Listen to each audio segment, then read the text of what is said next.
كما أرحب بالحضور الكريم من مسؤولين ورجال أعمال وخبراء لما يلوه من أهمية للتشاور والتفكير الذي نحن بصدده لتحديد معوقات وعراقيل التجارة بين بلادنا والولايات المتحدة الأمريكية ولوضع آليات وإيجاد طرق لتنشيط التجارة البينية على هذا المستوى.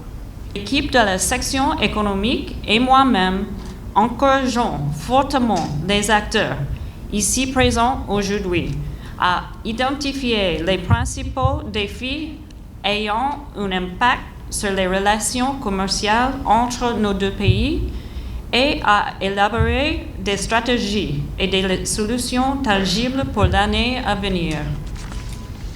Mon souhait est que cette importante journée de consultation vous permette de ressortir une feuille de route qui facilitera davantage d'opportunités pour attirer plus d'investisseurs américains en Mauritanie, tout en permettant aux investisseurs mauritaniens, à la fois grands et petits et moyennes entreprises, à accéder au marché américain.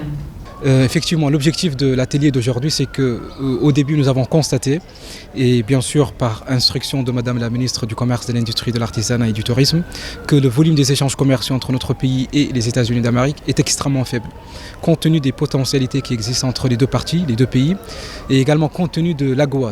L'AGOA, c'est l'acronyme de The African Growth and Opportunity Act, qui est un accord préférentiel qui permet une franchise des droits de douane pour les produits mauritaniens pour qu'ils puissent être découlés sur le sol américain sans payer des droits de douane. Donc malgré ces potentialités-là, le volume des échanges commerciaux avec les États-Unis reste très faible et qui va dans l'ordre à peu près de 1%, comparé du volume total des échanges commerciaux avec le reste du monde. Et donc l'objectif de l'atelier, c'est qu'on a pensé effectivement à faire une journée de concertation à travers laquelle nous allons réunir sur la même table du côté mauritanien. Quand je dis côté mauritanien, c'est le secteur privé, ce sont les départements ministériels, également la société civile, pour qu'ils puissent discuter sur la même table avec le côté américain. Il y a des responsables américains de l'ambassade, des hommes d'affaires, et discuter sans tabou l'ensemble des facteurs de blocage qui inhibent et qui bloquent les échanges commerciaux entre nous et les États-Unis d'Amérique, et essayer également d'avancer, de mettre en perspective et en évidence l'ensemble des solutions idoines qui nous permettent justement de surmonter ces obstacles-là. Pour faciliter les échanges, d'abord il faut créer des plateformes d'hommes d'affaires, d'entrepreneurs qui souhaiteraient, je dirais, échanger. La Mauritanie consomme un certain nombre de produits américains depuis plusieurs années dans le secteur minier, aujourd'hui pétrolier et dans l'industrie. Aujourd'hui, nos achats passent par des hubs internationaux qui sont localisés en Europe et dans certains pays, je dirais, de l'Afrique. L'intérêt, c'est de commencer à faire du B2B, donc c'est-à-dire ouvrir des canaux directs d'achat, donc que les Américains viennent vendre leurs produits en Mauritanie et que les Mauritaniens aillent directement sur le marché américain acheter. C'est vrai que certains financiers diront la taille du marché.